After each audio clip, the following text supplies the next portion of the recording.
I just finished this antique solid 18 karat gold pocket watch. Gorgeous dial. It's a multicolor gold dial as well. It really catches the light, and it's just very, very nice in every respect. So I fully serviced the watch. Everything works as it should.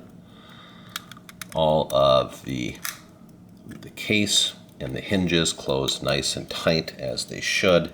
Here's the movement, which I did service. Let's go ahead and close the inner dust cover. Nice and tight. And the exterior case. You can see everything is nice and tight, sits flush, the hinges work as they should. It is hallmarked with the Swiss chevron for 18 karat gold. It's just a gorgeous, gorgeous pocket watch.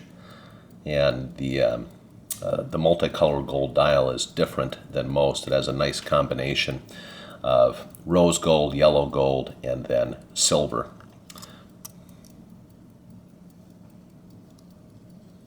Beautiful watch. Take care.